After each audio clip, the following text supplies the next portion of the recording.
I've never heard of this occurring. So what has changed?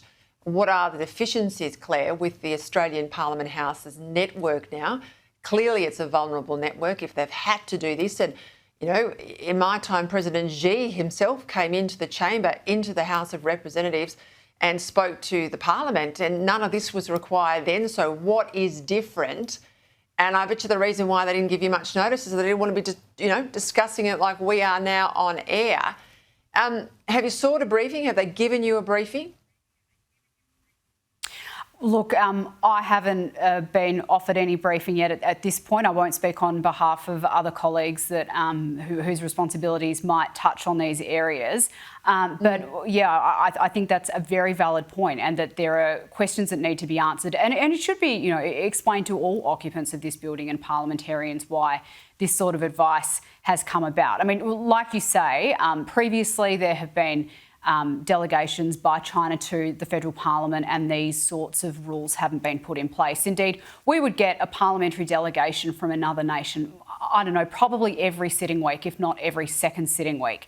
In my 6 years in the parliament, I've never once been told that you have to switch your phone off, or that the Wi-Fi might have moments of being a little bit patchy throughout the building for the duration of a parliamentary delegation visit. It's just quite befuddling, to be honest. It's not workable.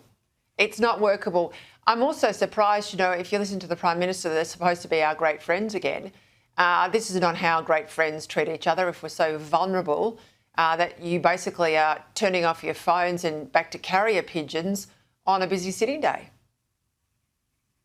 Well, that's exactly right. But we have to remember that the Chinese Communist Party has taken a very aggressive approach towards our democracy previously, when one of its state aligned cyber hacking groups attempted to hack parliamentarians, including myself, back in 2021, purely because we were members of the Interparliamentary Alliance on China, and seemingly the CCP wanted to send us a message or find out more about our views on the Chinese Communist Party. So this is a pattern of behaviour, and all Australians need to be very clear-eyed about the cybersecurity threats from foreign actors, including China, and particularly all parliamentarians need to be aware of those risks as well.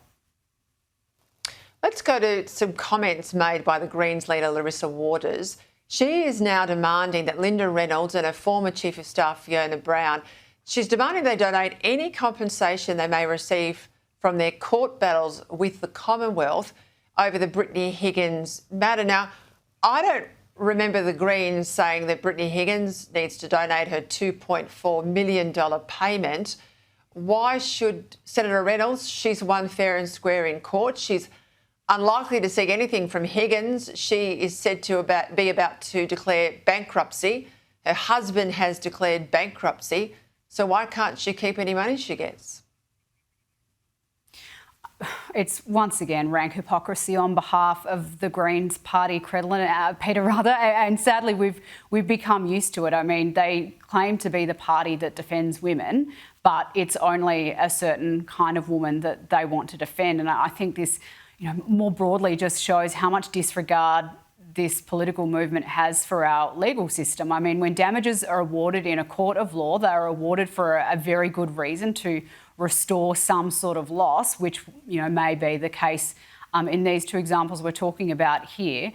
So the Greens are saying, oh, well, that loss is less important, ergo you should have to donate the proceeds to a sort of charity. I just think it's a bit baffling. We'll leave it there. Thank you, Senator Chandler.